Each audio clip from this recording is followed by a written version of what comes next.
अस्सलाम वालेकुम। लो जी मैं फिर आ गया जे तुहाडा भरा राना सजाद।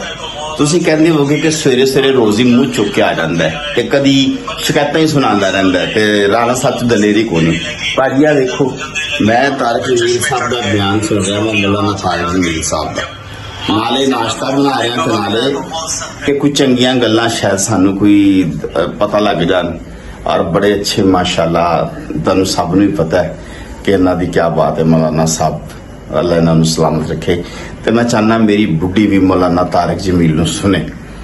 ਉਹ ਗੱਲਾਂ ਉਹ ਸੁਣਦੀਆਂ ਨੇ ਬੁੱਢੀਆਂ ਜਿੰਦੇ ਵਿੱਚ ਪਤਾ ਲੱਗੇ ਜੀ ਔਰਤ ਦਾ ਮਕਾਮ ਹੈ, ਔਰਤ ਦਾ ਮਕਾਮ ਹੈ, ਬੀਵੀ ਦਾ ਮਕਾਮ। ਔਰਤ ਦਾ ਤੇ ਮਾਂ ਵੀ ਸਾਡੀ ਸਾਰੀ ਹੈ, ਬੀਵੀ ਇੰਜ। ਉਹਨੂੰ ਮੈਂ ਕਿਹਾ ਯਾਰ ਕਦੀ ਤੂੰ ਬੰਦਿਆਂ ਦੇ ਬਾਰੇ ਵੀ ਸੁਣ ਲਿਆ ਕਰ, ਕੋਈ ਆਇਤਾਂ ਦੀ ਖਾਮਦਾਂ ਦੇ ਬਾਰੇ ਵੀ ਸੁਣ ਲਿਆ ਕਰ ਕਿ ਜਿਹੜੇ ਉਹਨਾਂ ਨਾਲ ਜਿਹੜਾ ਉਹਨਾਂ ਤੋਂ ਨਾਸ਼ਤਾ ਬਣਾਵੇ, ਉਹਨਾਂ ਨਾਲ ਜਿਹੜਾ ਅੱਛਾ ਸਲੂਕ ਨਾ ਕਰੇ, ਉਹਨੂੰ ਕਿੰਨੀਆਂ ਜੁੱਤੀਆਂ ਪੈਣੀਆਂ ਵੀ ਸੁਣ ਲਿਆ ਕਰੋ। ਇਹ ਗੱਲਾਂ ਕੋਈ ਨਹੀਂ ਸੁਣਦੀ। ਨਾ ਉਹਨੇ ਭਰਿਆ ਆਪਣਾ ਮੋਬਾਈਲ ਇੰਜ ਦੀਆਂ ਗੱਲਾਂ ਨਾਲ ਕਿ ਜਿੱਥੇ ਬੀਵੀ ਦੀ ਗੱਲ ਹੋ ਰਹੀ ਹੋਵੇ ਔਰ ਡਰਾਉਂਦੀ ਰਹਿੰਦੀ ਹਰ ਵੇਲੇ ਕਿ ਤੈਨੂੰ ਦੋਜ਼ਖ 'ਚ ਛਿੱਤਰ ਪੈਣੇ, ਤੈਨੂੰ ਫਲਾਨਾ ਕਰਨਾ, ਤੈਨੂੰ ਫਲਾਨਾ ਹੋਣਾ। ਯਾਰ ਤੌਬਾ ਭਾਈ, ਔਰਤ ਨਾਲ ਕੋਈ ਪੂਰਾ ਨਹੀਂ ਲੈ ਸਕਦਾ, ਪੂਰਾ ਨਹੀਂ ਲੈ ਸਕਦਾ ਯਾਰ।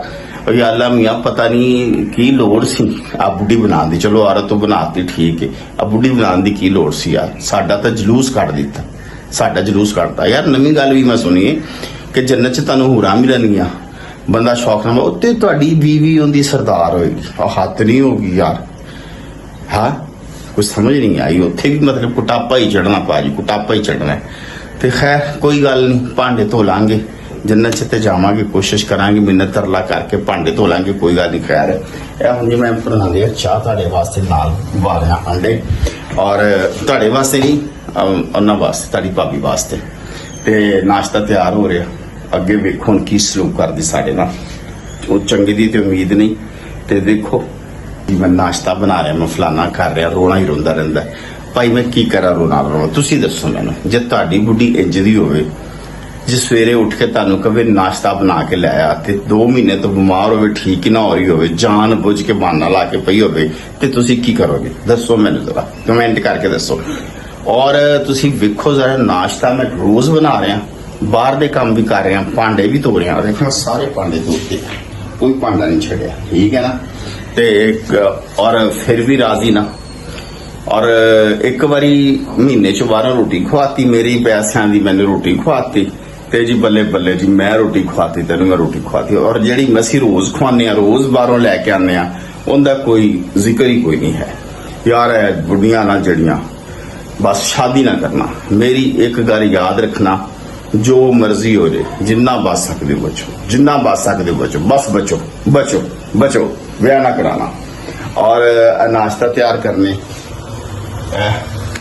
और नाश्ता करके बाहर ही निकलना बेहतर है। घर जिन्नी देर बैठोगे तुसी भांडे मांजते रहोगे, इंज दे काम करते रहोगे। इत्थों निकलो जिन्नी छेती हो सकता भाजी, निकलो इत्थे। मैनूं पहले पता होंदा ते मैं विआह ही ना करांदा। कल मैं गुस्सा करन लगा सा ते तुसी वो चंगा होया बच बचाओ हो गया। बड़ी गुस्से च सी। मैं क्या ना मैं कल तो भांडियां दा की करना। कहंदी की मतलब तू नहीं धोने? बाबू जी मैं डर गया। फिर तुहाडी कंड ते अप नहीं ना, फिर तुहानूं केला दी सोटी कढ रहे, केला दी सोटी नाल तौनी ला तुहाडा की बनना। और फिर मैं कहा नहीं मैं एवें करदा सी। फिर किस दिन दोबारा मैं करांगा गल जरूर, मैं डरिया नहीं, ना ही मैं डरदा किसी तो। फिर गल करांगा जी। नाश्ता तैयार है महारानी दा, शेरनी दा। देखो जी ए नवा नाश्ता रोज चाहिए। अज है रस ने लियादे और नाल चाह दा कप है ते नाल अंब भी है। ते नाश्ता जनाबे वाला तैयार है। तुहाडा भरा जिहड़ा ना, तुहाडा भरा ਉਹਨੇ नाश्ता तैयार कर दिता है। ते बड़ी खुशी की गल है यार, खुशी की गल कटा है। और एक बारी होवे ते यार चलो बंदा बना दे, रोज रोज रोज रोज की यार मैं थक गया। कल मैं गल की, मैं औखा होने की कोशिश की, अगों अगलियां डांग खिंच ली ते मैं दसो मैं कित्थे जावां? मैं ते फिर मंजी थरी वड़ना सी ना। खैर फिर गल करांगे 1-2 दिन ठहर के। चलो फिर अल नाश्ता देने ताकि ना जुत्तियां तो बच जाइए। चलो नाश्ता लैके जाने। लो जी फिर अस्सलाम वालेकुम। तुहाडा भरा इस टाइम दोपहर का वेला जी बाहर जान लग्या ते नवी फरमाइश पाती है। फरमाइश है पाती कि जी मुझे कहवा बना के दे ना, मेरा गला खराब है जी, मुझे रेशा हो रहा है, मेरे कानों में दर्द हो रही है। तो हुण तुहाडा भरा कहवा बना रहा जी। ए देखो ए बना रहा जी लेमन ग्रास और शहद वाला कहवा बन रहा है मैडम वास्ते। और यार मैं तो शादी करके कोई गुनाह ही कर बैठा वा ਯਕੀਨ ਜਾਣੋ ਮੈਨੂੰ ਬੜੇ ਰੋਕਿਆ ਸੀ, ਮੇਰੇ ਦੋਸਤਾਂ ਨੇ, ਬਜ਼ੁਰਗਾਂ ਨੇ, ਭਰਾਵਾਂ ਨੇ, ਹਰ ਕਿਸੇ ਨੇ, ਇਹ ਮੇਰੀ ਅੰਮੀ ਨੇ ਵੀ ਰੋਕਿਆ ਕਿ ਵਿਆਹ ਨਾ ਕਰ, ਲੇਕਿਨ ਮੈਂ ਬਾਜ਼ ਨਹੀਂ ਆਇਆ। ਤੇ ਇਸ ਲਈ ਮੈਂ ਤੁਹਾਨੂੰ ਰੋਕ ਰਿਹਾ, ਤੁਹਾਨੂੰ ਅੱਲਾ ਦਾ ਨਾਮ ਜੇ, ਤੁਹਾਨੂੰ ਵਾਸਤਾ ਜੇ, ਤੁਹਾਨੂੰ ਸੇਵੀਆਂ ਦਾ ਵਾਸਤਾ ਜੇ, ਤੇ ਵਿਆਹ ਨਾ ਕਰਨਾ। ਤੁਹਾਨੂੰ ਸੇਵੀਆਂ ਦੀ ਕਸਮ ਹੈ, ਤੁਹਾਨੂੰ ਮੈਂ ਕਿਹੜੀ ਕਸਮ ਖਾਵਾਂ ਭਾਜੀ, ਤੁਹਾਨੂੰ ਹਲਵੇ ਦੀ ਕਸਮ ਜੇ। ਅਤੇ ਵਿਆਹ ਨਾ ਕਰਨਾ, ਜਿੰਨੇ ਬਚ ਸਕਦੇ ਹੋ ਬਾਜੋ, ਜਿੰਨੇ ਬਚ ਸਕਦੇ ਬਾਜੋ, ਤੁਹਾਡੀ ਮਿਹਰਬਾਨੀ ਹੈ। ਕੱਲ ਨੂੰ ਤੁਸੀਂ ਮੈਨੂੰ ਯਾਦ ਕਰ ਕਰ ਰੋਣਾ ਹੈ, ਔਰ ਤੁਸੀਂ ਕੰਧਾਂ 'ਚ ਮਾਰੀਆਂ ਟੱਕਰਾਂ ਐਂ ਕਰਕੇ ਤੇ ਕੰਧਾਂ ਪਿਛਾਂ ਹਟ ਜਾਣਾ। ਕੰਧਾਂ ਨੇ ਵੀ ਤੁਹਾਡੀਆਂ ਟੱਕਰਾਂ ਨਹੀਂ ਵੱਜਣ ਦੇਣੀਆਂ। ਤੇ ਖੁਦਾ ਦਾ ਨਾ ਬਾਜੋ ਜਿੰਨੇ ਬਚ ਸਕਦੇ ਹੋ। ਤੇ ਚਲੋ ਹੁਣ ਕਾਵਾ ਦੇ ਕੇ ਤੇ ਫਿਰ ਬਾਹਰ ਜਾਂਦੇ ਹਾਂ, ਆਪਣੇ ਕੰਮ ਨੂੰ ਨਿਬੇੜ ਕੇ ਆਉਂਦੇ ਹਾਂ। ਲੋ ਜੀ, ਕਾਵਾ ਹੋ ਗਿਆ ਜੀ ਤਿਆਰ। ਇਹ ਕਾਵਾ ਮੈਂ ਪਾ ਲਿਆ ਕੱਪ ਦੇ ਵਿੱਚ ਤੇ ਇਹ ਟਰੇ 'ਚ ਸਜਾ ਕੇ ਤੇ ਮੈਂ ਜਨਾਬ ਦੇਣ ਜਾ ਰਿਹਾ ਸ਼ੇਰਨੀ ਨੂੰ, ਜਿਹੜੇ ਨੇ ਮੈਨੂੰ ਨੌਕਰ ਰੱਖਿਆ ਆਪਣੇ ਘਰ ਦੇ ਵਿੱਚ, ਤੇ ਮੈਂ ਉਹਨਾਂ ਨੂੰ ਇਹ ਪੇਸ਼ ਕਰਨ ਜਾ ਰਿਹਾ। ਫਿਰ ਮੈਂ ਬਾਹਰ ਦੇ ਕੰਮ ਕਰਾਂਗਾ ਤੇ ਉਹਨਾਂ ਲਈ ਰੋਟੀ ਰੋਜ਼ੀ ਵੀ ਕਮਾ ਕੇ ਲਿਆਵਾਂਗਾ।